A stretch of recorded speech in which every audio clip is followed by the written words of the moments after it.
मंजूर झाले, त्याबद्दल सगळ्यांचे आभार. आणि प्रथमतः मी गोरे वेलनेस जे आहे त्यांचे आभार मानतो.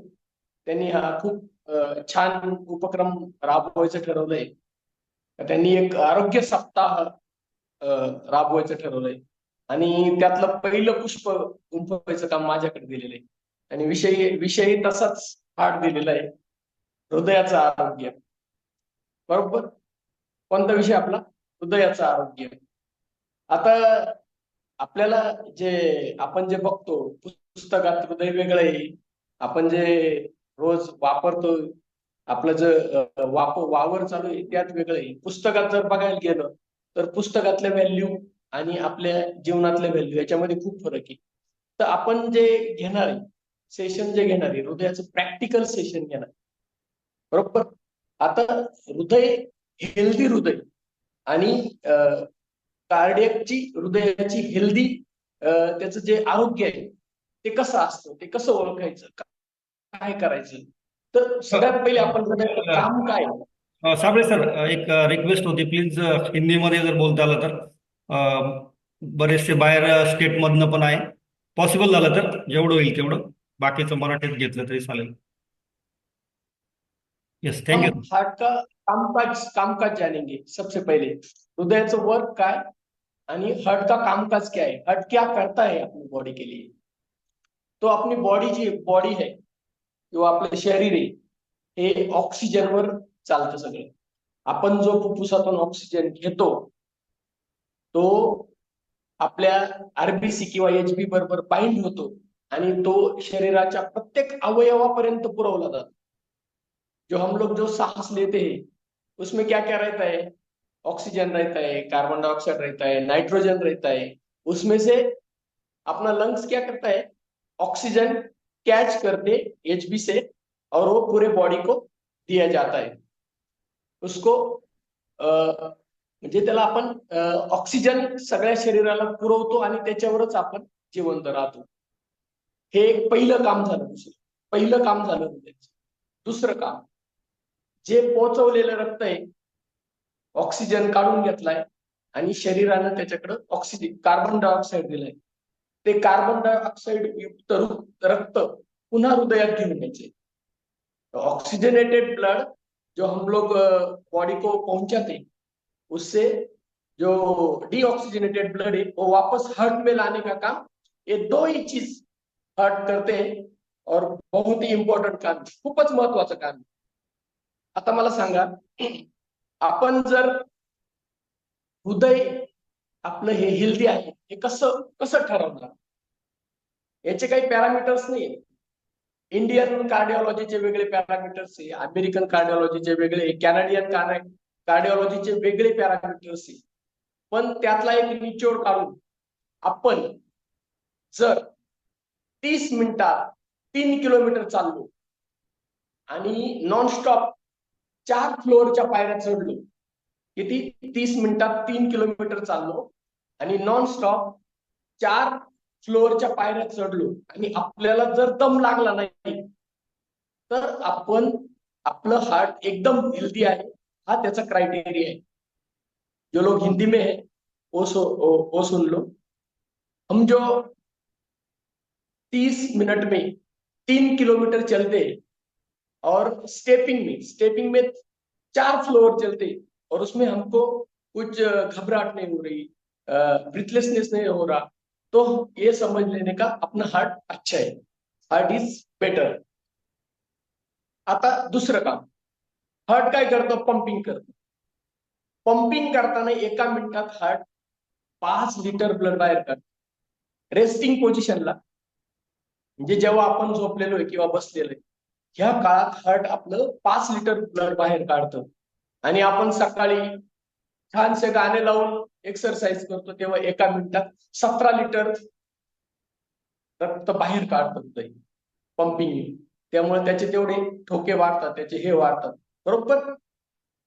आता मी तुम्हाला 2 पॅरामीटर सांगितले. एक तर आपलं हार्ट हेल्दी कधी असतं, जेव्हा ते आपण 30 मिनिटात 3 किलोमीटर चालतो आणि नॉनस्टॉप 4 फ्लोअरच्या पायऱ्या चढतो, आपल्याला दम लागत नाही. त्याचबरोबर आपलं हार्ट रेस्टिंग पोझिशन मध्ये 5 लिटर ब्लड बाहेर काढतं आणि एक्सरसाइज चालू असताना 17 लिटर ब्लड बाहेर काढतं, त्यावेळेस आपलं हार्ट एकदम हेल्दी आहे असं आपण ठरवतो. हृदय हा एकदम नाजूक भाग आहे, पण हृदयातून काय शिकायचं आपण? What to learn from heart? तर सातत्य ही एक खूप महत्वाची गोष्ट आहे हृदयाकडून शिकायची.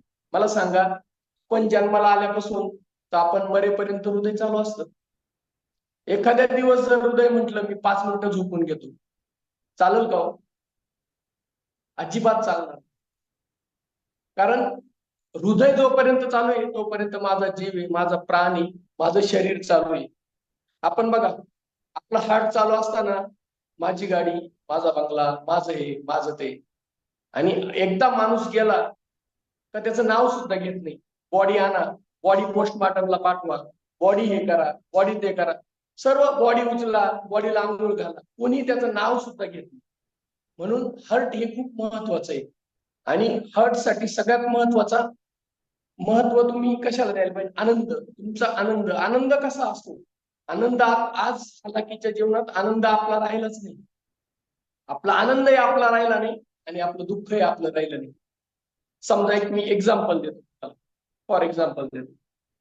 तुम्ही एक खूप जंगलाच्या कडेने गेलाय आणि तुम्हाला खूप तहान लागली आणि तिथं तुम्हाला पाणी पाहिजे. तुमचा जीव कासा दिसा, चालताय चालताय चालताय आणि एका रस्त्याच्या कडाला तुम्हाला एक बिल्डिंग दिसली. 3-4 मजली बिल्डिंग आहे.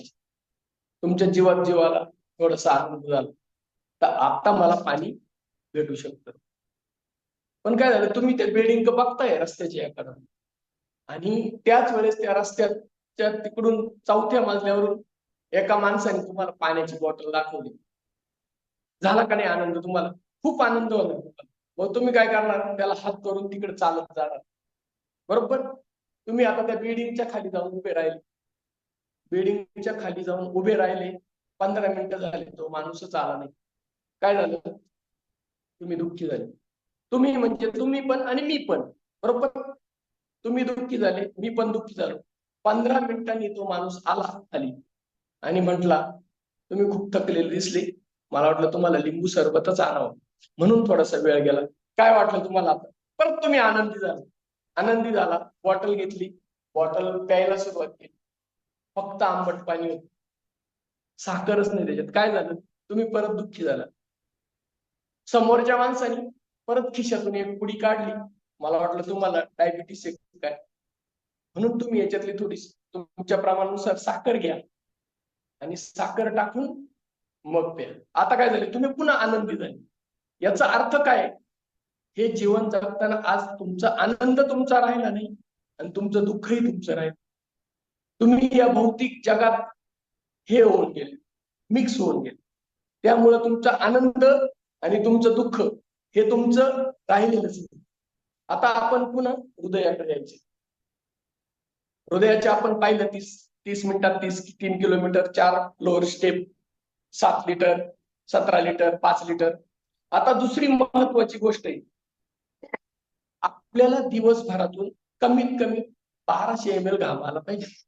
किती? 1200 ml. कारण आपले जे टॉक्सिन्स आहेत किंवा जे एक्सक्रीट प्रॉडक्ट आपल्याला बाहेर काढायचे ते 2 प्रकारचे असतात. एक वॉटर सोल्युबल असतात आणि दुसरे फॅट सोल्युबल असतात. वॉटर सोल्युबल मध्ये तुम्ही गेल्यावर मग तुमचं काय येतं? सोडियम येतं, पोटॅशियम येतं, क्लोराईड येतं, क्रिएटिनिन येतं. हे सगळं आपल्या घामातून येतं बाहेर. जेव्हा आपल्याला घाम येतो तेव्हा आपल्या पूर्ण सिस्टीम ऍक्टिव्हेट होऊन जात, बरोबर? ह्या गोष्टीसाठी आता आपण काय बघणार आहे? लाईफस्टाईलचा विचार करणार आहे. लाईफस्टाईल मध्ये म्हणजे लाईफस्टाईल आणि हृदय या 2 गोष्टींचा विचार करणार आहे. लाईफस्टाईल मध्ये काय झालंय, आता आपण खूप ओव्हर इटिंग करतोय. ओव्हर इटिंग केल्यामुळे काय होतं? हृदय बघा कुठे सिच्युएटेड. हृदयाचं स्थान बघा, 2 फुफ्फुसाच्या मध्ये, वरती रिब्स, त्याच्यावर त्वचा, त्याच्यानंतर पेरिकार्डियम, त्याच्या भोवती पाणी, मग हृदय. किती किती सेफ ठिकाणी ठेवलेलं आहे त्याला. तरी हृदयाला त्रास होतो. का बरं होतो? हृदयाच्या खालीच पोट आहे. आपण ओव्हर इटिंग केलं का त्या पोटाचा दबाव हृदयापर्यंत येतो. ओव्हर इटिंग हे असं आहे का ज्यांनी आपल्या शरीरात फॅट्स हे सगळं साचत चालतं, कोलेस्ट्रॉल वगैरे साचत चालतं. साचून साचून साचून आता आपल्या शरीराला कॅलरीजची किती गरज आहे, त्याच कॅलरीज तेवढ्याच प्रमाणात आपल्याला भेटल्या पाहिजे. एक्स्ट्रा आपण घेतल्या का त्या साचून राहणारी, शरीरात साचणारी, लिव्हर मध्ये साचणारी, नंतर त्या रक्तवाहिनीत साचणारी, नंतर आपण ओबेज होत चालणारी, हे सगळं जे आहे हे सगळं त्याच्यासाठी आता आपल्याला पर्याय काय करायचा. काय होतं, आपण घरी संध्याकाळी जेवण करायला आलो, बायको मस्त गरम पोळ्या देत असते, 1 2 3 4 5 6 7 येतच असतो आणि आपणही घेतच असतो. भाजी चांगली असते, येणार खाणार. तर आता आपण त्याच्यासाठी, त्या लाईफस्टाईलच्या याच्यासाठी काय करायचं, तो एक पर्याय. तर आपण जेवायला बसायच्या आधी एक 4-5 थोडेफार ड्राय फ्रुट्स घ्यायचे, चावून चावून चावून चावून थोडे खायचे. नंतर एक वाटीभर सलाड घ्यायचे, वाटीभर सलाड घ्यायचं, काकडी, बीट, गाजर, ते बी चावून चावून खायचं आणि नंतर जेवण करायचं. 2 पोळ्याच्या वर तुमच्या पोळी जाणार नाही. म्हणजे तुम्ही काय जे करताय, जे एक्सेस जे शरीरात होणार आहे ते थांबवताय, बरोबर. जे तुम्ही शरीरात एक्सेस घेतलेलं थांबवलं तर ते योग्य. आता नॉर्मल आपलं, पुन्हा आपण हार्ट वर येतोय, तर नॉर्मल आपल्या हृदयाचे हार्ट रेट किती, बरोबर. बऱ्याच जणांना माहिती हृदयाचे हार्ट रेट नॉर्मल किती असतं. आता कोविड झाल्यापासून प्रत्येकाकडे पल्स ऑक्सिमीटर, बरोबर है ना. सबके पास पल्स ऑक्सीमीटर है ना अभी घर पे, जब से कोविड हुआ है तब से. तो येस येस. हा, ह्याच्यामध्ये आपल्याला पल्स रेट नॉर्मली माणसाच्या 70 ते 80 सांगितलं जातात, परफेक्ट 72 सांगितलं जातं. पण क्लिनिकली यूज नुसार रेस्टिंग पोझिशन मध्ये तुमच्या पल्स रेट मिनिमम 100च्या खाली पाहिजे. किती? मिनिमम 100च्या खाली पाहिजे. आता समजा मी आता एक्सरसाइज करतोय, माझे पल्स रेट वाढले 120 130, पण एक्सरसाइज मध्ये तुमचे मॅक्सिमम पल्स रेट किती वाढायला पाहिजे याचा पण एक फॉर्म्युला आहे. एक्सरसाइज करते समय आपका पल्स रेट कितना बढ़ना चाहिए, उसके लिए एक फॉर्मूला है. क्या फॉर्मूला है मालूम है आपको? इसको मालूम है क्या? 220 माइनस आपका एज, 220 वजा तुमचं वय, जो आकडा येईल त्याच्या 80% तुमचा हार्ट रेट हेवी एक्सरसाइज करताना पाहिजे. म्हणजे मी आता सकाळी क्लबला आलो, प्रतीक सरांनी खूप छान गाणे लावले आणि खूप हेवी एक्सरसाइज, खूप भागदौड करून पळून पळून पळून पळून एक्सरसाइज करत होतो. तर त्यावेळेस माझे पल्स रेट 220 वजा माझं वय 42, बरोबर. खाली आले किती? 178.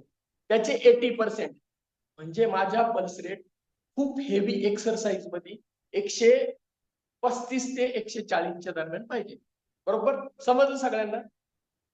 हे कशासाठी मॉनिटर करायचंय, तर हे आपलं हृदय ह्या स्टेजला नॉर्मल असतं. याच्यापेक्षा जास्त झालं तर आपल्याला हृदयाचे पुढचे कॉम्प्लिकेशन होऊ शकतात, अॅरिथमिया होऊ शकतो. ह्या गोष्टी याच्यासाठी आपण पल्स ऑक्स बघून ते हे करायचे. म्हणजे हार्ट रेट तुमचे कधी वाढतात आणि किती प्रमाणात वाढली पाहिजे ह्याचा पॅरामीटर येतो. 220 वजा वय, जो आकडा येईल त्याच्या 80% एवढं आपलं हे वाढलं पाहिजे. आता माझं सगळ्यात महत्वाच्या विषयाकडे येतोय, खूप महत्वाच्या विषयाकडे, महिला आणि हृदयाचे आजार. कोणत्या विषयाकडे आलो मी? महिला आणि हृदयाचे आजार, फिमेल्स अँड हार्ट. खूप महत्वाचा विषय. फिमेल्सला जोपर्यंत तिचे पिरियड्स चालू आहे तोपर्यंत हार्ट अटॅक किंवा हार्टचे आजार होण्याचे चान्सेस फार कमी आहेत, बरोबर. फिमेलला तिचे हृदयाचे आजार होण्याचे चान्सेस हे फार कमी आहे. फिमेल आणि ओबेसिटी या एकाच नाण्याच्या दोन बाजू आहेत. त्यांचं एकदा मॅरिड झाल्या, मुलबाळ झालं का ते ओबेसिटी वाढतच चालते. आता मला सांगा, फिमेल ह्या खूप केंद्रस्थानी असतात. घरातला मेल माणूस हा केंद्रस्थानी असतो, सगळे अधिकार त्याच्या हातात असतात. महिला या कधीच केंद्रस्थानी नसतात. लहान असती ना, तिचं आयडॉल तिचे वडील असतात, ती त्यांचं ऐकते. पुढे लग्न झालं तर तिच्या मिस्टरांचं ऐकते. नंतर मुलं होतात, ती मुलांचं ऐकते. नंतर मुलीचं लग्न झालं का मुलीचं आणि जावयाचं ऐकते. आणि ऐकते म्हणजे ती फक्त कामच करत असते. म्हणून महिलांना जोपर्यंत पिरियड्स चालू आहे तोपर्यंत हार्टच्या आजाराचे चान्सेस कमी असतात. पण आता काय झालंय, आता थोडीशी परिस्थिती बदलली. हे मी जे सांगितलं हे जुनं सांगितलं. आता महिला जॉब करतात, घरचे सगळं काम करतात, त्याच्यामुळं स्ट्रेस पण वाढलाय त्यांचा, ओबेसिटी पण वाढली. आणि अशा वेळेस तरी पण महिलांचे जे हार्टचे जे त्रास आहे ते मोस्टली पिरियड बंद होईपर्यंत खूप कमी प्रमाणात असतात. आता मग महिलांना हे हार्टचे त्रास कधी चालू होतात, तर मेनोपॉज मध्ये. त्यांना तोपर्यंत आपले पीसीओडी आणि थायरॉइड हेच सांभाळायचं. पीसीओडी, थायरॉइड आणि ओबेसिटी. महिलांमध्ये मोस्टली ना एक हेल्दी ओबेसिटी नावाचा एक प्रकार आहे. हेल्दी ओबेसिटी म्हणजे त्यांचं वजन वाढलेलं असतं, पण त्या 30 मिनिटात 3 किलोमीटर चालतात. 4 फ्लोअरच्या स्टेप्स न दम लागता जातात, जे त्यांचं कार्य व्यवस्थितपणे पार पाडतात. म्हणजे त्यांची जी ओबेसिटी आहे ती हेल्दी आहे. बरोबर. आता काहींचं असं म्हणणं आहे का आपल्या पुस्तकात जर गेलो, पुस्तकामध्ये गेलो तर पल्स रेट 72च पाहिजे. 100च्या 90च्या पुढे वाढल्या, टॅकिकार्डिया झालं म्हणजे पल्स रेट वाढल्या. हृदयाची गती सुद्धा ही रेग्युलरच पाहिजे. गती कमी झाली तर त्याला हृदयाचे ठोके कमी झाले म्हणतो आपण, धावपळ करतो, परत हॉस्पिटलला जातो. ठोके वाढले, धड धड धड धड पुन्हा हॉस्पिटलला जातो. गती कमी जास्त झाली तरी पण आपण रोडमध्ये असतो. म्हणून हृदयाचे ठोके हे मिनिमम आपण 100च्या बेस लेवलच्या खाली असले पाहिजे ना. आता ब्लड प्रेशर बद्दल, ब्लड प्रेशर पुस्तकात दिलेलं आहे 120 ते 80च्या खाली पाहिजे. 120 वरचा बीपी आणि 80 खालचा बीपी. पण एक डॉक्टर ऍज अ एक्सपिरियन्स, जर तुमचा बीपी 100-60 आहे आणि मी जर जीवधन किल्ला चढून आलो, माझे ठोके वाढले नाही, मला दम लागला नाही, तर तो बीपी सुद्धा त्या माणसासाठी नॉर्मल आहे. बरोबर. आता मला सांगा, सगळ्यात महत्वाचं काय, आपल्याला देवाने खूप साऱ्या वस्तू दिल्यात. काय काय दिलं? हृदय दिलं, मेंदू दिला, हे दिलं. कोणाकोणाकडे घरी आजी आजोबा आहेत माहिती का, आहे का? जर आजी आजोबा जर असले ना, आम्ही लहानपणी जेव्हा जेवायला बसायचो ना, त्यावेळेस आजी आजोबा ताटाभोवती पाणी फिरून घ्यायचे. का बरं फिरवायचे? आम्ही त्यांना विचारायचो, का बरं बाबा तुम्ही ताटाभोवती पाणी का फिरवलंय? तर ते सांगायचे, आपण जे ताटात घेतलंय त्याच्या भोवती पाणी फिरवल्यावर त्या अन्नाचा प्रसाद होऊन जातो. जेव्हा तो प्रसाद झाला, प्रसाद आपण कधी टाकून देतो का? प्रसाद कोणी टाकून दिला का? प्रसाद आपण टाकून पण देत नाही आणि जास्त पण खात नाही. कोणी असं आहे का 1 किलो पेढे खाली? आहे का असा कोणी माणूस आहे का ज्यांनी 1 किलो पेढे खाल्ले? नाही. त्यामुळं आपण त्या ताटाभोवती पाणी फिरवल्यावर आतल्या अन्नाचा प्रसाद होतो, ते प्रमाणात खायचा असतो. म्हणून ताटाभोवती पाणी फिरवलं.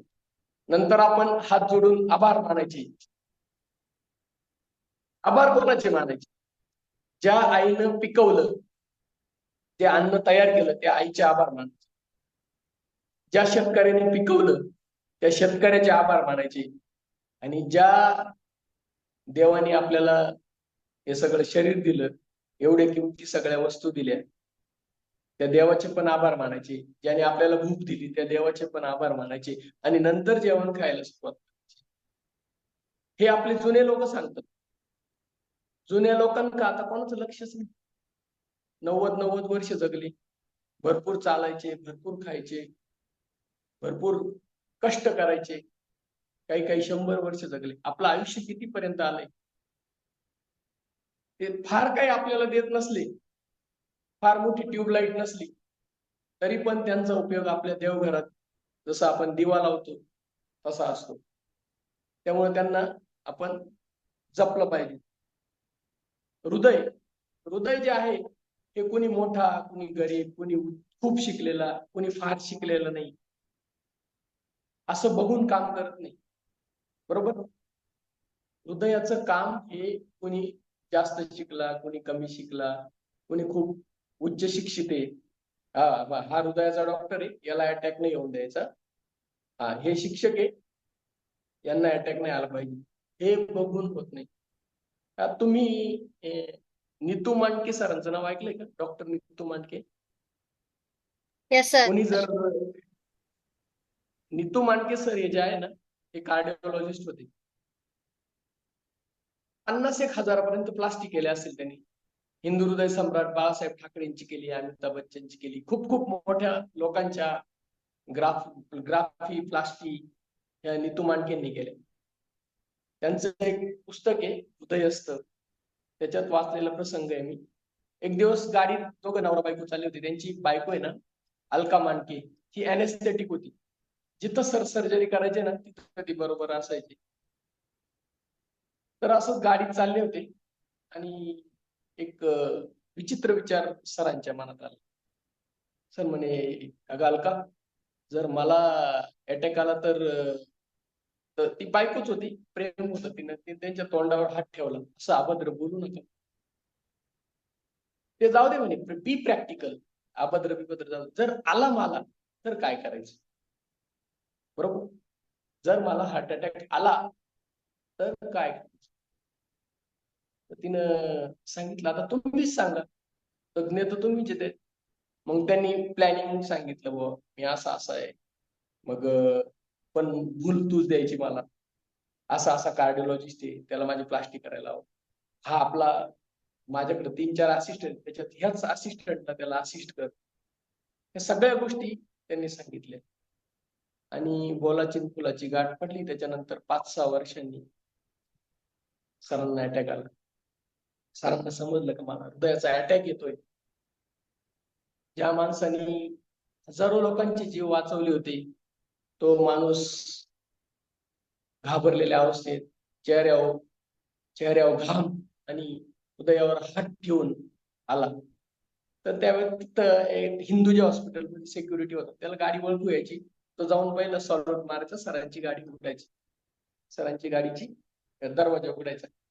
पण हा पळत गेला आणि सरांनी आज त्याला सांगितलं स्ट्रेचर आण. मग हा माग गेला, स्ट्रेचर घेऊन आला. सरांची परिस्थिती पाहून त्याला सगळ्यात जास्त दुःख झालं, खूप दुःख झालं, खूप रडत सुटला. कारण काय असतं, सिक्युरिटी हा आहे ना, एखाद्याला हार्ट अटॅक आला, पहिली गाठ त्याच्याशी पडते, तो पेशंट आत घेऊन येतो, तो नीट झाला, पैसे भरले, जाताना किती लोक आनंदी होते, जे किती लोकांचं दुःख सरांनी सॉल्व्ह केलंय हे त्या सिक्युरिटीला माहित होतं. आणि त्याच माणसाला आज इतका जीवारहित वेदना होत आहेत हे त्या सिक्युरिटीला सुद्धा सहन झालं. सरांनी आत घेतलं, सरांना आत घेतलं, आयसीयूत घेतलं. सर डोळ्यांनी खुणवत होते, हे करा ते करा. स्टाफ आता हिंदुजाचा म्हणजे आपल्यासारखा स्टाफ नाही, ट्रेनच सगळे. त्यानंतर मॅडम आल्या, त्यांना त्या दिवशी सर्जरीला घेतलं, सर्जरी झाली. पण सरांचा 2 दिवसांनी हृदयविकाराने मृत्यू झाला, हॉस्पिटलमध्ये होते. जो डेस्टिनी काय, मला सांगायचं काय, हृदय हे गरीब श्रीमंत, उच्च शिक्षित गरीब हे काही बघत नाही. बरोबर. त्याला जेव्हा यायचं तेव्हा तो येतो, ते सगळं देवाच्या हातात असतं. आणि आता मी तुमच्या बरोबर एक हृदयाच्या बाबतीत 2 गोष्टी कम्पेअर करायच्या मला. एक ब्लॉकेज आणि एक इच्छेमिक अटॅक. ब्लॉकेज काय असतात, तुमचं शरीर जे आहे ना ते कोलेस्ट्रॉल तयार करतं. म्हणजे कोलेस्ट्रॉल आपण जे खातो त्याच्यातून लिव्हर मध्ये तयार होतं ते, आणि ते एक्सेस झालेलं ब्लड वेसल मध्ये साचत चालतं आणि ते स्टोरेजला गॉल ब्लॅडर मध्ये असतं. आणि एक्सक्रिशन म्हणजे शरीरातून बाहेर पडायला पोटाचा छोट्या म्हणजे आतड्याचा जो सेकंड पार्ट ऑफ डिओडिनम असतं तिथं जातं ते एक्सक्रीट व्हायला. पण काय असतं, थोडस थोडस थोडस रक्तवाहिन्यांमध्ये, हृदयाच्या रक्तवाहिन्यांमध्ये साचत चालतं कोलेस्ट्रॉल, आणि त्या याचा बोर कमी होत चालतं. त्याचा बोर कमी झाल्यावर काय होतं, प्रेशर वाढतो वाहिन्यांमधला, बरोबर. पण कोलेस्ट्रॉलचा ब्लॉकेज होण्याची प्रोसिजर ही खूप लांब असते, मोठी असते. 5 वर्ष 10 वर्ष तुम्हाला त्यामध्ये त्या पेशंटचं कोलॅटरल सर्क्युलेशन डेव्हलप होऊन जातं. कोलॅटरल सर्क्युलेशन म्हणजे काय माहिती का, एकदम आपल्या मराठी भाषेत कोलॅटरल सर्क्युलेशन म्हणजे काय. आपलं धरण आहे भंडारदरा धरण, बरोबर, देवठाणचं धरण आहे, निळवंडे धरण आहे. या धरणाला काय केलेलं आहे, माग मोठा स्पेस पाहून एक बांध टाकलेलं आहे आणि त्याला काय मोऱ्या आहे. समजा ती बांध जर हृदयाचं जर धरलं आणि मोऱ्या जर त्याच्या रक्तवाहिन्या जर धरल्या, आता आपण धरण भरलं, सगळ्या मोऱ्या बंद करून टाकल्या, एक्सेस झालेलं वॉटर कुठून बाहेर पडतं, सांड म्हणून एक प्रकार असतो, बरोबर. धरण भरल्यानंतर बाहेर पडण्याचा जो पाण्याचा जो मार्ग असतो त्याला आपण सांड म्हणतो, तिथून ते तसंच हृदयाचं आहे. हृदयाच्या ह्या तिन्ही रक्तवाहिन्यांमध्ये जर हे झालं तर हृदय हळूहळू कोलॅटरल सर्क्युलेशन डेव्हलप करतं. ते फक्त हृदयालाच नाही, ते ब्रेनला पण असतं, स्प्लीनला पण असतं, किडनीला पण असतं, सगळ्या ठिकाणी असतं. हे जे आहे कोलॅटरल सर्क्युलेशन हे सगळ्या ठिकाणी असतं, बरोबर. त्याच्यामुळं आता हे झालं कोलेस्ट्रॉल.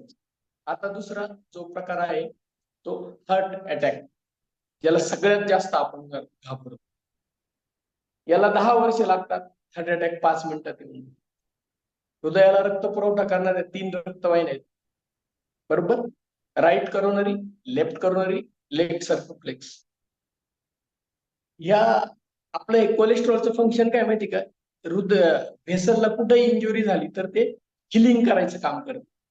कुठेही इंजुरी झाली तर आपल्या हृदयामध्ये आत व्हेसलला वगैरे एंडोथेलियमला थोडीशी इंजुरी झाली तर तिथं ब्लड क्लॉट्स होत. खूप कारण आहेत त्याचे, म्हणजे हार्ट अटॅक येण्याचे कारण खूप आहे. Sedentary life, overweight, smoking, alcohol, आणि सगळ्यात महत्वाचं म्हणजे B12 डेफिशियन्सी. जे लोक व्हेजिटेरियन आहे त्यांच्यासाठी खूप महत्वाचा संदेश आहे. तुम्ही व्हेजिटेरियन असल्यामुळे तुमची B12 ची डेफिशियन्सी झाल्यामुळे तुमच्या शरीरातल्या होमोसिस्टिनचे लेवल वाढून तुमचे कोणतीही रक्तवाहिनी क्लॉटिंग मेकॅनिझम हॅम्पर होऊन कोणतीही रक्तवाहिनी ब्लॉक होऊ शकते तुमची. मेंदूची झाली तर अर्धांगवायू, हृदयाची झाली तर हार्ट अटॅक, किडनीचं झालं तर डायलिसिस, लिव्हरचं झालं तर लिव्हर फेल, कोणतीही होऊ शकते. असं काही नाही की हृदयाचीच होईल. तर मग आता याच्यासाठी पर्याय काय, सोर्स काय B12 चे. जे नॉन व्हेजिटेरियन आहे त्यांच्यासाठी फायनल आहे अंडी, मटण, मच्छी भरपूर प्रमाणात. भरपूर का, भरपूर आहे. माळकऱ्यांसाठी काय, जे व्हेजिटेरियन आहे त्यांच्यासाठी दूध, ताक, दही, पनीर, अंजीर हे छोटेसे. त्याच्यामुळे आपण सगळे काही शेतकरी लोक आहे, आपण काय करतो, दूध गाया 5-50 ठेवतो, 50 लिटर दूध काढतो, डेअरीला टाकतो, घरी कोणीच खात नाही.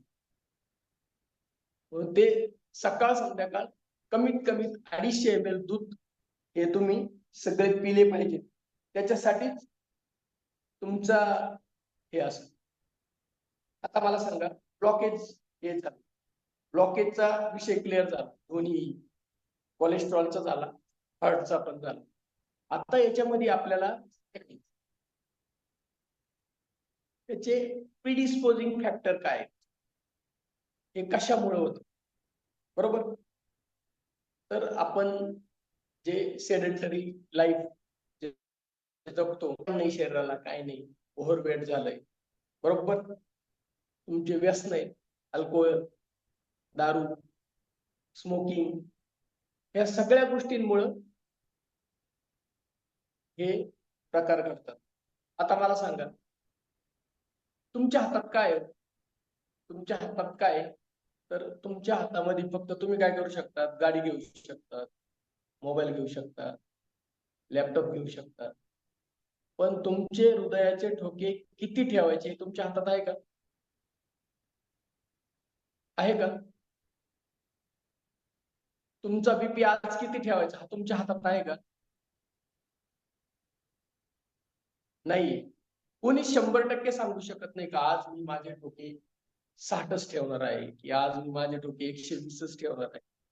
या जगात असा माईचा लाल जन्माला आला नाही की जो सांगल का आज माझे ठोके मी इतके ठेवणार आहे.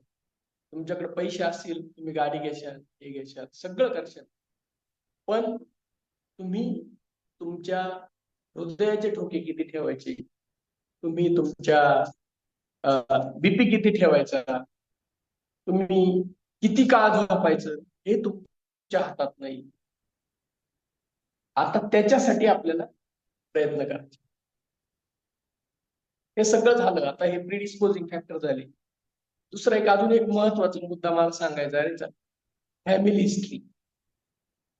फॅमिली हिस्ट्री आपल्या हृदयाच्या आरोग्यावर काही आघात करते का? होय, 100% करते.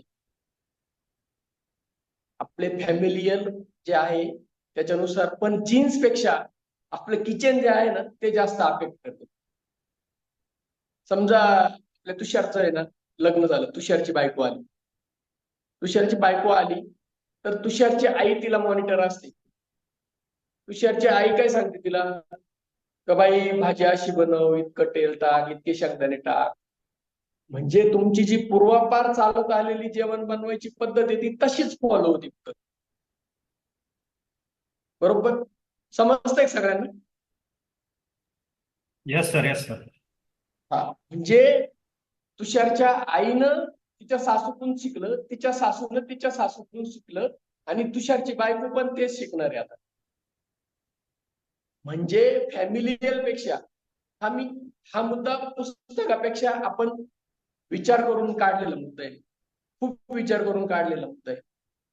कारण आपण ज्या किचनच्या ज्या सोयी आहेत त्याच तशाच पुढे कंटिन्यू होत आहेत, त्याच कंटिन्यू होत आहेत. म्हणून वडिलांना हार्ट अटॅक आला, मुलाला येणार, नातवाला येणार, कारण त्यांनी त्यांच्या लाईफस्टाईल मध्ये काही फरकच केला नाही. बरोबर, हे झालं फॅमिलियल हिस्ट्री. आता फॅमिलियल हिस्ट्री झाली, सगळं झालं. आता आपण समजा, मला सांगा, हृदयाचा त्रास तुम्हाला होतोय, ह्या हृदयाच्या त्रासाला अजून प्रीडिस्पोजिंग फॅक्टर कोणते? हा त्रास वाढवणे, आपल्या कोणत्या सवयी किंवा आपल्याला अजून कोणते आजार आहेत?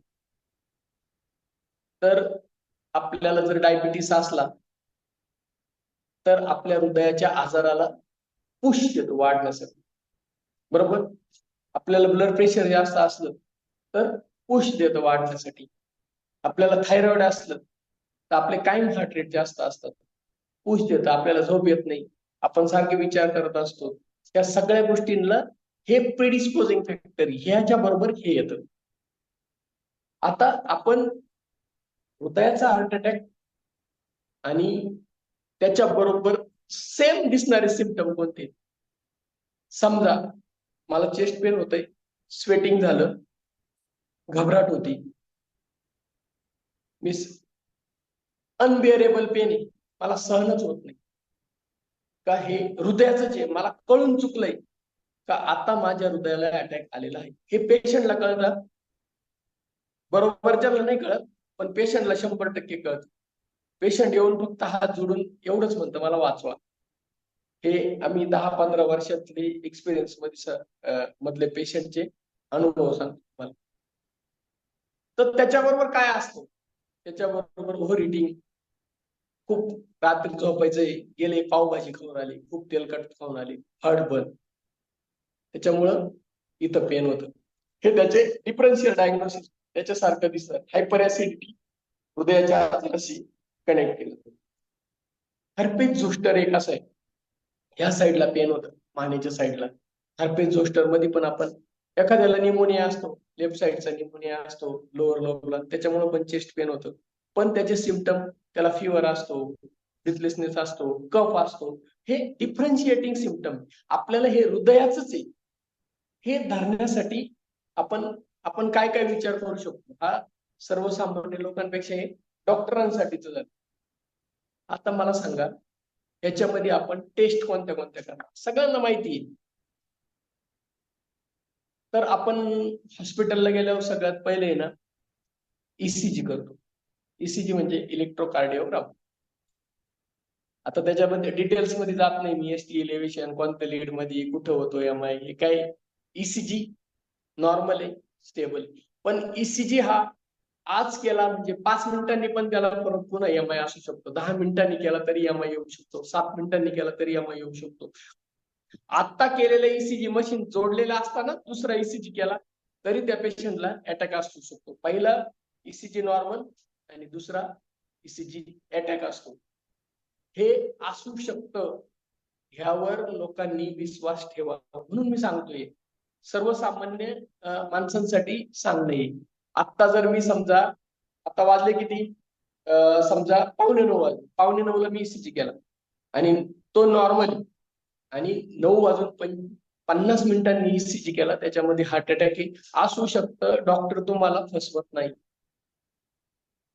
दुसरी गोष्ट, त्याच्यासाठी ट्रॉप टी, ट्रॉप आय या टेस्ट आहेत. याच्यामध्ये आपण सुरुवातीला इमर्जन्सी ट्रीटमेंट करतो. इमर्जन्सी म्हणजे त्याला रक्त पातळ व्हायची औषधं देतो, स्ट्रेप्टोकायनेज, युरोकायनेज, हे सगळे देऊन तो जरा स्टेबल झाला, बीपी स्टेबल झाला, त्याची एन्जिओग्राफी करतो. आणि एन्जिओग्राफी मध्ये कुठं ब्लॉक आला तर त्याची प्लास्टिक करतो. ही झाली ट्रीटमेंट. आता आपण खूप महत्वाच्या मुद्द्याकडे येऊ, prevention. Prevention is better than cure. मी म्हणतो, मला आजार होण्याच्या आधी मी काहीतरी हे करतो, थिंक बिफोर ऍक्ट. तुम्ही कोणतीही कृती करायच्या आधी विचार करणे, त्याला आपण प्रिव्हेन्शन किंवा आपल्याला याच्यापासून. तर सगळ्यात पहिले प्रिव्हेन्शन साठी काय करणार, एक्सरसाइज. जे लोक सकाळी 5 किंवा 6ची बॅच ची एक्सरसाइज करतात, त्यांना हार्ट अटॅक किंवा बीपी किंवा हृदयाचा तत्सम आजार कोणताही होणार नाही, हे मी गॅरंटीने सांगतो. कारण आपण एक्सरसाइज तशी करतो. एक्सरसाइज मध्ये पुन्हा प्रकार आहेत, इंस्ट्रिंजिक, स्टॅटिक एक्सरसाइज, इंस्ट्रिंजिक एक्सरसाइज. इंस्ट्रिंजिक मध्ये तुमचं क्लाइम्बिंग येतं, पळणं येतं, स्विमिंग येतं. स्टॅटिक मध्ये तुम्ही काहीतरी पुश करता, जे जिमचे जे आहे उचलणे वगैरे ते येतात. माइल्ड, मॉडरेट, सिव्हिअर एक्सरसाइज ते पण येतं. Mild, moderate, severe. एखादा 70 वर्षाचा माणूस आहे, हळूहळू चालतोय, आपल्याला काय सांगितलं, 10 मिनिटाला 1 किलोमीटर चाललं पाहिजे. तो माणूस 20 मिनिटांनी 1 किलोमीटर चालतोय, पण चालतोय. ही माइल्ड एक्सरसाइज आहे, बरोबर. मॉडरेट मध्ये जो माणूस चालतोय तो साधारणतः 10च्या आणि 20च्या मध्ये असतो. आणि सिव्हिअर एक्सरसाइज मध्ये त्याचे सगळे पॅरामीटर्स आपण जसं सांगितलं, तो 30 मिनिटात 3 किलोमीटर चालला पाहिजे. त्याच्यामध्ये खूप, मग पुन्हा सिव्हिअर एक्सरसाइज मध्ये आपली कार्डिओ येते, जे आपण रोज सकाळी करतो. प्रतीक सर खूप छान छान गाणे लावतात, मग आपण खूप उड्या मारतो. त्यात जर स्टेप्स जर पाहिल्या, आपण आज किती स्टेप्स केल्या, तर आपण त्या 1 तासाच्या वर्कआउट मध्ये आपल्या कमीत कमी 5 ते 6 हजार स्टेप्स होतात. माझ्याकडे रिस्ट वॉच आहे, बघतो रोज 5 ते 6 हजार स्टेप्स जो कंटिन्युअस करतो त्याच्या होतात. मग माझ्याकडे कॅमेरा आला आणि मी तेवढ्या पुरतं केलं, कॅमेरा गेला, मी सोडून दिलं, तर त्यावेळेस त्या स्टेप्स काउंट्स होत नाही. त्याच्या 2,500-3 हजार असतात, निम्म्याने कमी असणार. ही झाली आता एक्सरसाइज. एक्सरसाइज मध्ये परत एरोबिक, अनएरोबिक. बरोबर. एरोबिक एक्सरसाइज, अनएरोबिक एक्सरसाइज, खूप प्रकार आहेत त्याच्यामध्ये. आता सगळ्यात महत्वाचा मुद्दा आहे जो स्ट्रेस मॅनेजमेंट. स्ट्रेस म्हणजे तणाव. आपल्या लाईफमध्ये स्ट्रेस हे चांगला पण असतो आणि वाईट पण असतो. आता मी एक चांगल्या स्ट्रेसचं उदाहरण देतो. चांगला स्ट्रेस म्हणजे काय? माझी 12वी झाली, मला MBBS करायचंय, माझी नीटची तयारी चालू आहे. मी स्ट्रेस घेऊन खूप अभ्यास करतोय, खूप ठरलेल्या टायमिंग प्रमाणे अभ्यास करतो, ठरलेल्या वेळेत एक्सरसाइज करतो, माझा माइंड फ्रेश ठेवतो. पण माझ्या डोक्यात स्ट्रेस कसला आहे? मला नीट परीक्षा सुटायची. जेव्हा मी ती नीट क्रॅक करतो, तो जो स्ट्रेस झाला तो चांगला स्ट्रेस झाला, बेस्ट स्ट्रेस झाला. बरोबर. आता माझा बॅड स्ट्रेस काय? घरी भांडणं झाले, एका मित्राला घेऊन गेलो, बसलो, दारू पिलो, नंतर गाडी आणून एका ठिकाणी धडकून दिली. हा काय झाला? बॅड स्ट्रेस झाला. आज आपल्याला स्ट्रेस मॅनेजमेंटच होत नाही. आपण काय करतो? स्ट्रेस डायव्हर्ट करत चाललोय. आपण स्वतः स्ट्रेस आपल्या, म्हणजे समजा माझ्यापर्यंत स्ट्रेस आहे, तर तो मी माझ्याच रिझॉल्व्ह कसा करील, पण तो स्ट्रेस मी रिझॉल्व्ह नाही करत. मी काय करतो? तो डायव्हर्ट करतो. समजा एक वर्कर आहे, कंपनीत गेला, कंपनीतल्या मालकाने त्याला झापलं, काहीतरी चूक झाली असेल किंवा नसेल, मालकालाच घरून बायकोने झापलेला असेल, तर तो त्याच्यावर झापतो, तो दिवसभर तनतन करतो, डोकं शांत नाही ठेवत. घरी येतो आणि बायकोला बोलतो, घरी आला, बायकोला बोलला, बायकोला पण राग येतो. बायको काय करते? ते लहान पोराला एक फटका ठेवून देते. ते पोरग काय करतं? रस्त्यावर जातं, कुत्र झोपलेलं राहतं, एक दगड घेतात, त्या कुत्र्याला मार. कुत्र केकळत जातं पुढे रस्त्याला, एक माणूस राहतो त्याला चावून देतो. ते चावलेला माणूस परत सरकारी दवाखान्यात जातो, डॉक्टर नाही, डॉक्टर आल्यावर डॉक्टरलाच गोडी लावतो. म्हणजे हा स्ट्रेस सगळा डायव्हर्ट करत चाललोय आपण, याच्याकडून त्याच्याकडे, त्याच्याकडून त्याच्याकडे, त्याच्याकडून त्याच्याकडे, आणि एका बरोबर सगळ्यांना आपण आनंदातून दुःखी करू राहिलो. बरोबर. म्हणून आपल्याला हा स्ट्रेस घालवायचा असेल, स्ट्रेस कमी करायचा असेल, तर आपला सगळ्यात महत्वाचा उपाय जो आहे तो एक्सरसाइज. सकाळी आपण करतो ती एक्सरसाइज. स्ट्रेस डायव्हर्टचा सगळ्यात महत्वाचा मॅनेजमेंटचा उपाय. आपण आनंदी राहिलं पाहिजे. बरोबर. स्ट्रेस घालवायचं म्हणजे कसं? आनंदी राहिलं पाहिजे. मला सांगा, आपण सकाळी एक्सरसाइज करतो, एक्सरसाइज करीत असताना कोणाच्या डोक्यात कधी विचार येतो का? आज माझा फ्लॅटचा हप्ता आहे, आज माझ्या मोबाईलचा हप्ता आहे. आला का कोणाच्या तरी डोक्यात विचार आला का? आहे का कोणी असा एक्सरसाइज करत असताना तो त्याच्या डोक्यात एक खटका आहे का, आज माझा घराचा हप्ता आहे? आहे का कोणी इथं जो एक्सरसाइज करतोय तो? तर नसल. तर आपल्याला स्ट्रेस जर घालवायचा असेल तर अजून आपण आनंदी राहायला पाहिजे. आनंदी राहायला म्हणजे आपले छंद जोपासले गेले पाहिजेत. समजा माझा छंद आहे, मला गाणे म्हणायला आवडतात, गाणे ऐकायला आवडतात, तो मी ऐकलं पाहिजे. ज्यावेळेस मी ते गाणे ऐकतो त्यावेळेस मी हे जगातून बाहेर असतो. बरोबर. स्ट्रेस मॅनेज करायचा आहे आणि त्याच्यासाठी अजून आपला एक सगळ्यात महत्वाचा जो एक फॅक्टर आहे तो आपलं डाएट आहे. डाएट मी सांगितलं, आपण आपल्याला दमच निघत नाही. घरी गेलो, गरम पोळ्या असल्या 5-6 टेबलला ढेर लागायला लागली तरी आपण घेऊ दे. तर त्याच्यासाठी मी पर्याय सांगितलं. काय करायचं? पहिल्यांदा थोडेसे ड्रायफ्रूट चावून चावून खायचे, नंतर एक वाटी सलाड खायचं, आणि मग खा. तुम्ही 2 पोळ्याच्या खाऊ शकत. दुसरी गोष्ट, आपलं न्यूट्रिशन. बरोबर. न्यूट्रिशन सगळे घेत आहेत ना? F1, sir. Formula 2, protein afresh आणि खास स्पेसिफिक हृदयासाठी आपलं नाईट वॉच आहे. नाईट वॉच बरोबर sir. Pratik sir, yes sir night work. Night watch आणि बिटा लॅक्टम आहे काय?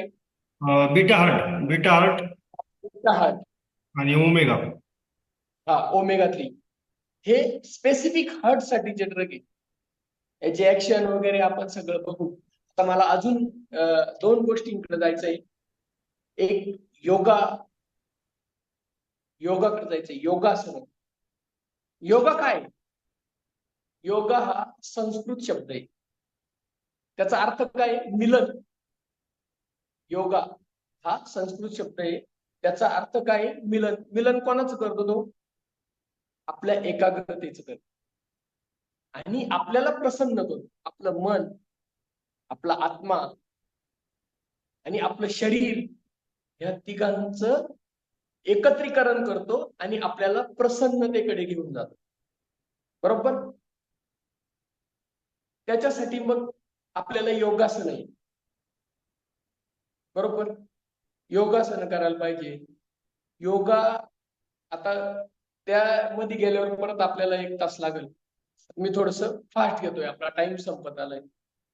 मला एक खूप महत्वाचं म्हणजे असं माझे एक शिक्षक आहे, त्यांनी एक सल्ला दिलेला आहे. तुमच्याकडे कंटेंट किती असू द्या, कितीही कंटेंट असू द्या, पण तुम्ही कधीच लोकांवर अन्याय करू नका.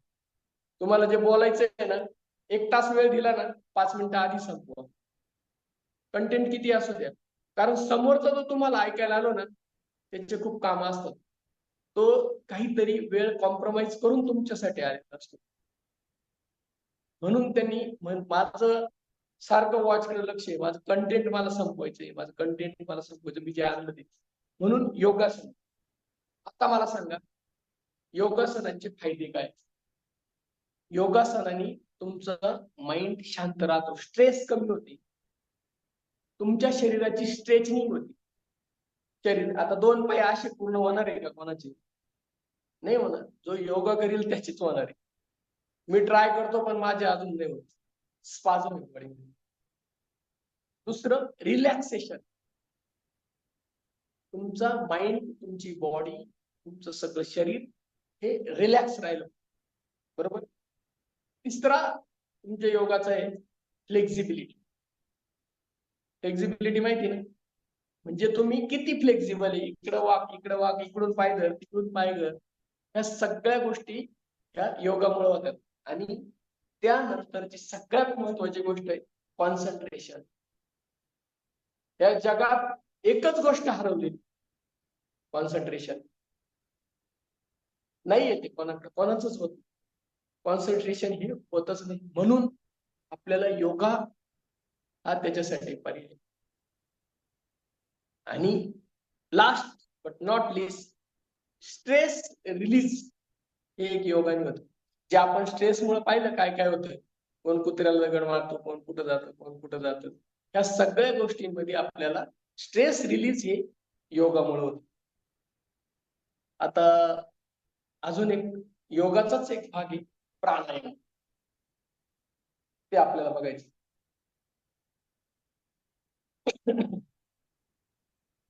प्राणायाम म्हणजे काय? प्राणाला आयाम देणे म्हणजे प्राणायाम. त्याचे प्रकार आहेत. पुन्हा त्याच्यामध्ये बोलण्यात गेलं तर खूप आहे. अनुलोम विलोम हा एक प्राणायामचा प्रकार आहे. त्याच्यामध्ये आपण काय करतो, उजव्या नाकपुडीवर समजा बोट ठेवून डाव्या नाकपुडीने डीप श्वास घेतो आणि नंतर मध्य फिंगर त्याने त्या डावीवर बोट ठेवून तो श्वास हळू सोडतो. एका बाजूने घ्यायचा, एका बाजूने सोडायचा, एका बाजूने घ्यायचा, एका बाजूने सोडायचा. याचे पण फायदे आहेत. याचे फायदे काय? तुमचं शरीर हलकं होतं, डोळे तेजस्वी होतात, तुमचे जुनाट सर्दी खोकला हे आजार कमी होतात. जे सांगतात ना मला ॲलर्जिक रायनायटिस आहे, खूप वर्ष झाले सर्दी कधीच जात नाही, कधीच माझा खोकला बरा होत नाही, त्याच्यासाठी हे प्राणायाम आहे. दुसरं आहे कपालभाती. कपालभाती म्हणजे रामदेव बाबा नाही का पोट असं वरती घेत राहतो, त्याला कपालभाती म्हणतो. श्वास बाहेर काढत असतो. तिसरं आहे भस्त्रिका प्राणायाम. त्याच्यामध्ये आपण काय करतो,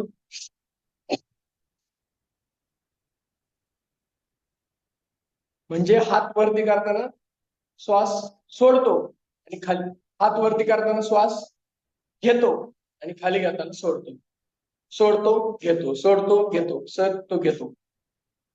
आता दुसरं एक लास्ट चिताली प्राणायाम म्हणून आहे.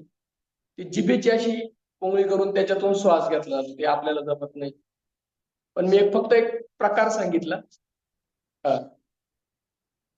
हा दातावर दात घेऊन जिभेची हे करून श्वास घेतला. पुन्हा आता हे प्राणायामचे फायदे same, stretching, relaxation, flexibility, concentration, stress कमी करणे. तर असा होता आपला आजचा हृदयाचा टॉपिक. कोणाला काही क्वेश्चन असतील, काही प्रश्न असेल तर विचारू शकता. फक्त आपल्याकडे 2-3 मिनिटं आहेत.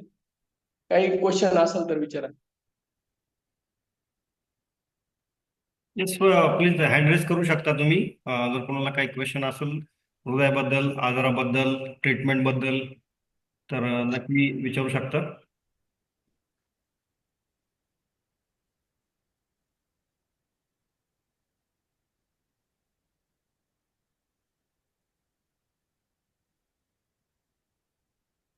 बरं ठीक आहे, सगळ्याला समजलंय का?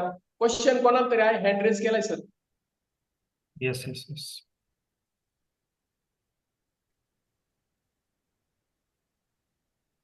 येस, गोरडे सर आहेत.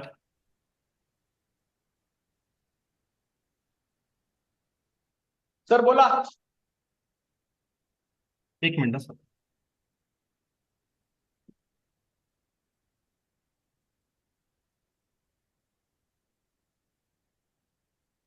Sir good morning everybody. Oh, तर good साधारण morning. शरीरामध्ये ब्लड किती असतं? तुम्ही सुरुवातीला सांगितलं की 5 लिटर आणि 15 लिटर, तर 5 टोटली लिटर जे ब्लड ब्लड किती आहे असतं? ना, नाही 5 लिटर जे ब्लड आहे ना, ते हृदय एका मिनिटात बाहेर काढतं पंपिंग मध्ये.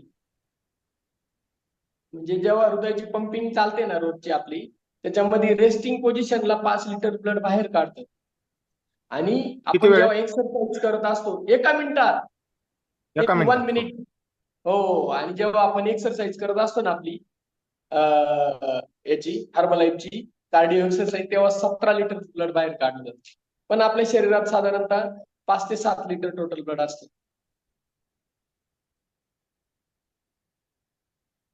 Yes Bhosale sir.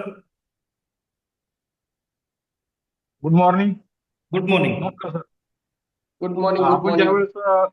ज्यावेळेस आपण वर्कआउट करतो त्यावेळेस जास्त म्हणजे प्रमाणात वर्कआउट जर केलं फास्ट मध्ये वगैरे येते तर हृदयावरती दाब येऊन अटॅक येऊ शकतो का? नाही नाही, शक्यतो असं नाही होत. काय होतं, एक्सरसाइज करताना जेव्हा आपल्याला दम लागतो ना, तेव्हा थांबून घ्यायचं असतं. ज्यावेळेस दम लागतो ना आपल्याला, त्यावेळेस आपल्या हृदयाचं काम हे होऊन त्याला फुफ्फुस मदत करायला जात असतं, म्हणून दम लागतो. दम लागणे हा हृदय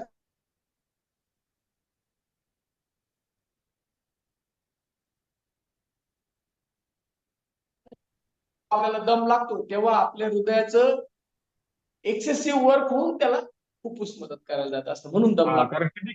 कारण किती वेळ जाते ग्राउंड वरती काही हा, क्रिकेटर आणि म्हणा एक, किंवा हा ऐका ना सर, एक्सरसाइज चालू करताना पहिल्याच दिवशी तुम्ही खूप एक्सरसाइज नाही करायची.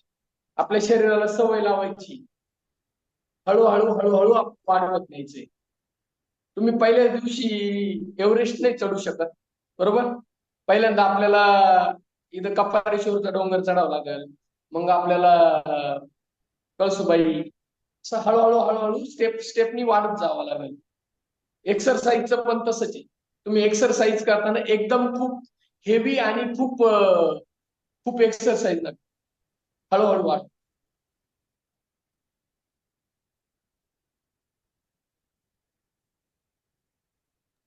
Yes sir. Good morning sir. Um, जर एखादा आजूबाजूला आपल्या जो आहे कोणी आणि त्याला जर अटॅक आला तर एक काय म्हणतात प्रायमरी स्टेप काय केली पाहिजे जो आजूबाजूला आहे की तो खूप कार्डियक चांगला अरेस्ट प्रश्न आहे. विचारला सर तुम्ही. सर हम्म. खूप चांगला प्रश्न विचारलाय तुम्ही. तर आता तुमच्या शेजारी एखाद्या पेशंटला छातीत दुखतंय, घाम येतोय, धडधड होती, त्याला चालता पण येत नाही आणि तुम्ही कन्फर्म आहे का आता आपल्या ह्या पेशंटला हार्ट अटॅक आलेला आहे.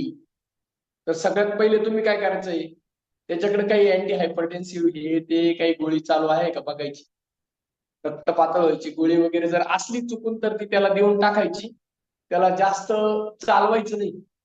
ह्या पेशंटला जेवढं तुम्ही उचलून जेवढं स्टेपिंग कमी होईल असं पेशंटला गाडीत किंवा जवळपास हॉस्पिटल असलं तर अँब्युलन्स बोलून पेशंटला लवकरात लवकर हॉस्पिटलला घेऊन जाणे हा एकमेव पर्याय आहे. आपण इकडे काहीच उद्योग करायचे नाही. आपण या पेशंटला जेवढं लवकर, समजा काय ही नळी आहे, इथं ब्लॉक झालाय, त्याच्यामुळे काय होतं इकडं जायचा पुरवठा बंद होतो. त्याच्यामुळे हृदयाच्या मसलचा पुरवठा बंद झाल्यामुळं खूप भयानक चेस्ट पेन असतं. आणि हे जेवढा लवकर सुरळीत करू आपण, तो 2 ते 3 तासात किंवा 5-6 तासात सुरळीत केला तरच तो हृदयाचा भाग जिवंत राहतो. एखादं गवत आहे, आपण समजा घास आहे, घासाला जर पाणी दिलंच नाही 15 दिवस तर ते वाळून जातं. तो पुन्हा जिवंत होत नाही 15-20 दिवस, महिनाभर नाही दिलं तर. त्याला नवीनच टाकावं लागतं. त्याच्यामुळं आपल्याला जेवढ्या लवकर जाऊन हॉस्पिटलला जाऊन त्याला रक्तपातळ व्हायचे इंजेक्शन, अँजिओग्राफी, अँजिओप्लास्टी सगळं करता येईल एवढं योग्य राहील. आपण त्याला फक्त जवळपास असलं तर एखादी डिस्प्रिन, सॉर्बिट्रेट गोळी घेतली मेडिकल मध्ये असली ती द्यायची आणि लवकरात लवकर पेशंट हॉस्पिटलला घेऊन जायचं. Good morning sir. माझा सर जी प्रश्न हाच नमस्ते, होता बोला. सर.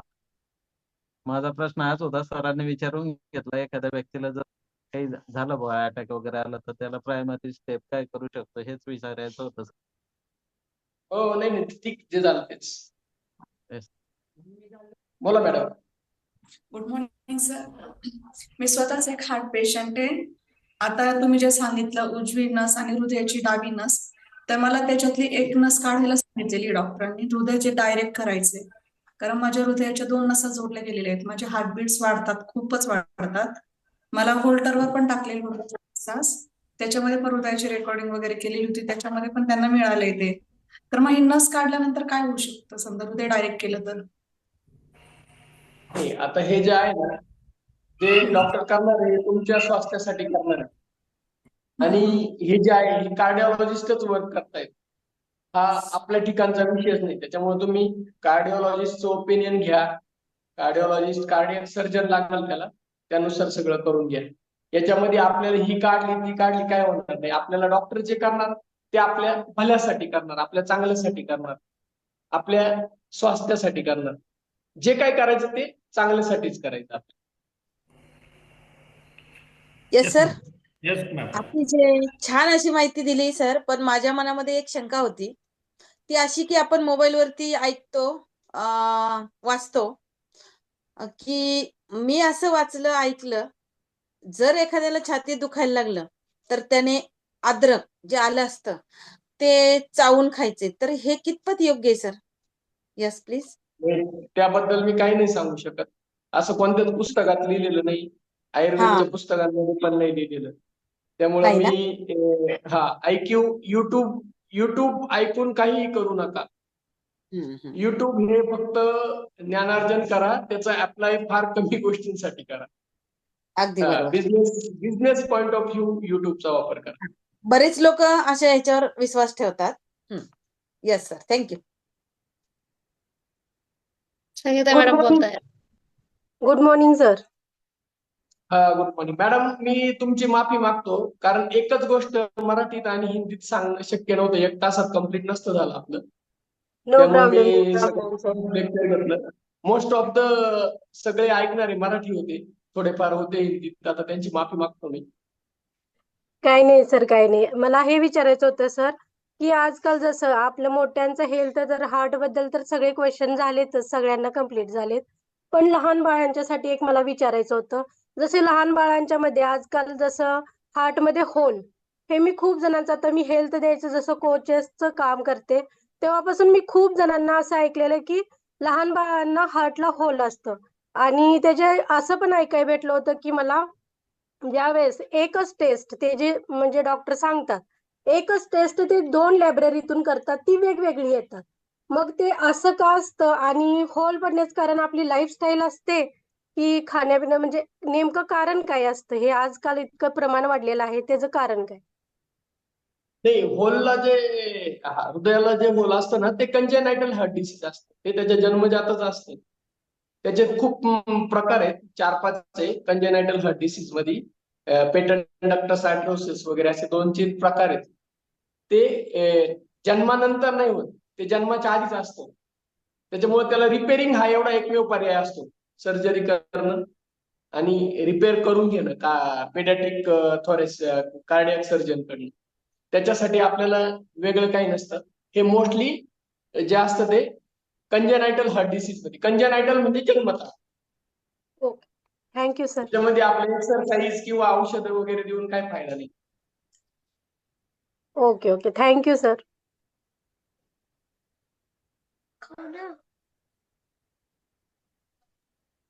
Sir good morning. ज्यांना हॅलो बोला. ज्यांना शरीरात चरबीच्या गाठी असतात ना, त्यांना पण होऊ शकतो का हार्ट प्रॉब्लेम? काय काय काय शरीरात चरबीच्या गाठी ज्यांना होतात त्यांना पण प्रॉब्लेम होऊ शकतो का हार्ट प्रॉब्लेम? प्रतीक सर, मला यांचा क्वेश्चन नाही समजला. चरबीच्या गाठी सर, चरबीच्या गाठी जर शरीरामध्ये असतील तर त्यामुळे हार्ट डिसीजचं काही शक्यता असू शकते का भविष्यात? नाही नाही नाही नाही मॅडम, चरबीच्या गाठींसाठी आहे ना, एक उपाय सांगतो तुम्हाला मी. चरबीच्या ज्या गाठी असतात त्याच्यात आपलं वेखंड माहिती का तुम्हाला? वेखंड, हॅलो मॅडम, वेखंड माहिती का तुम्हाला? वेखंड, वेखंड हे ना गोमित्रामध्ये हे करून घ्यायचं आणि ते त्या गाठींवर लावायचं, कमी होऊन जातं. बरं. खूप छान रिझल्ट त्याचे. थोडे जास्त दिवस लावायला लागतं आणि गोमित्रामुळे त्याचा थोडासा वास येतो, तेवढं सहन करायला लागतं. पण चरबीच्या ज्या गाठी आहे त्याचा आणि हृदयाच्या आजाराचा काही संबंध नाही. Thank you sir.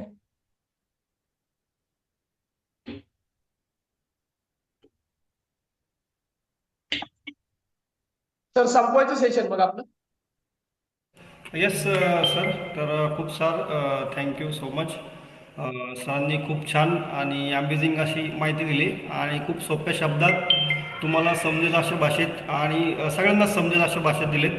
तर हिंदीमध्ये थोडंसं दोन्ही टायमिंग जुळलं नसतं किंवा बऱ्याच साऱ्या गोष्टी फॅमिलियर जमल्या नसत्या, तर त्यामुळे सरांनी मराठीमध्ये घेतलं आहे. तर खूप सारे अमेझिंग फॅक्ट्स, हृदयाबद्दलचे खूप सारे फॅक्ट्स सरांनी सांगितलेत. हार्ट रेट किती पाहिजे, त्यानंतर पंपिंग आपलं एका मिनिटामध्ये किती आहे, किंवा exercise, stress factor, disposing factor, किंवा हृदय म्हणजे काय नेमकी, हार्ट अटॅक म्हणजे काय, इश्केमिक स्ट्रोक म्हणजे काय. तर या खूप साऱ्या गोष्टी सरांनी चांगल्या पद्धतीने सांगितलेल्या आहेत आणि बऱ्यापैकी सगळ्यांचं शंका निरसन झाले असेल. तरी पण जर कोणाला काय अडचण असेल तर नक्कीच तुमच्या वेलनेस कोचशी तुम्ही संपर्क साधू शकता. नक्कीच ते तुम्हाला मार्गदर्शन करतील. त्या उपरही जर काय अडचण आली तर डॉक्टर साबळे सर अवेलेबल आहेत, तुम्ही त्यांच्याशी सुद्धा संपर्क साधू शकता. येस. तर थँक्यू सो मच सर. खूप खूप धन्यवाद आणि खूप चांगलं मार्गदर्शन केलं आहे, तर त्यासाठी खूप खूप धन्यवाद. Yes yes yes. तर thank you so much Sable sir. Amazing. तुम्ही एक हार्ट बद्दल, हार्ट चांगलं हार्ट आणि आजारी हार्ट, तर ह्या दोन कॉन्सेप्ट 100% सगळ्यांच्या लक्षात आलेच असतील. भरपूर साऱ्यांचे क्वेश्चन होते. तर कोणी हा प्रश्न विचारला नाही की यस सर नाईट वर्कने काय होईल, ओमेगाने काय होईल, किंवा बीटा हार्टने काय होईल. जे काय आपलं न्यूट्रिशन आहे ह्याचं मला वाईट वाटलं की कोणीच विचारलं नाही. का आपण घेतच नाही ना. आपल्याला वाटतंय आपलं हार्ट एकदम छान आहे. सरांनी सांगितलं जिथे दम लागतोय, जिथून तुमचं दम लागतोय तिथे तुमचं हृदय थांबतंय आणि तुमचं फुफ्फुस तुम्हाला मदत करतंय. याचा अर्थ काय होतोय? दम लागतो ना, लगेच पूजा मॅडमने पटपट जम्पिंग घेतल्या, 10, 15, 20 जम्पिंग झाल्या, लगेच बाकीचे थांबले. कॅमेरा आला की उड्या मारले की बाकी थांबले. याचा अर्थ काय?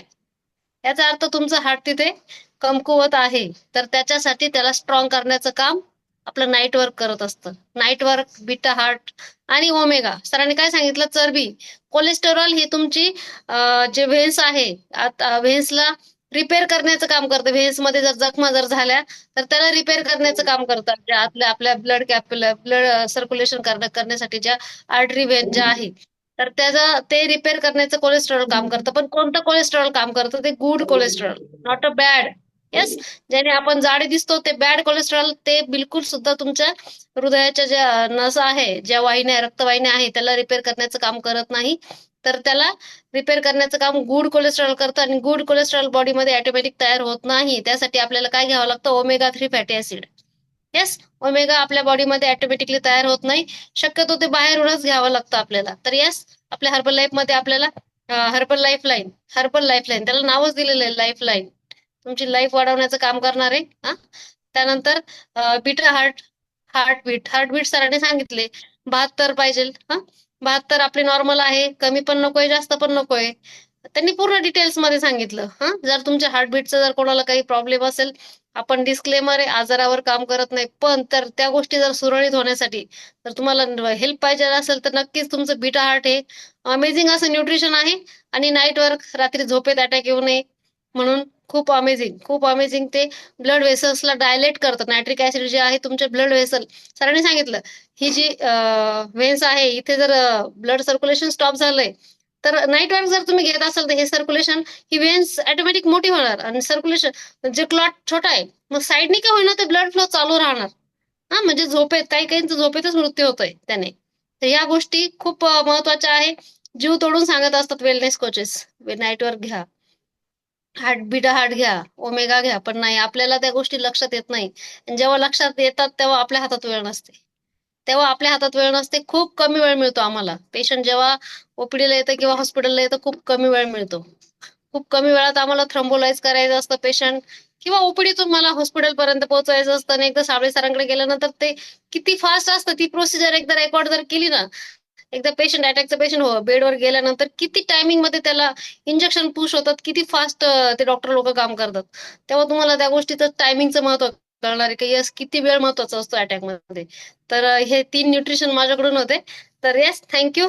आणि thank you so much Sable sir, तुम्ही तुमचा एक तास तुमच्यासाठी खूप महत्वाचा होता, आणि तो तुम्ही आम्हाला दिला. Yes, thank you so much sir.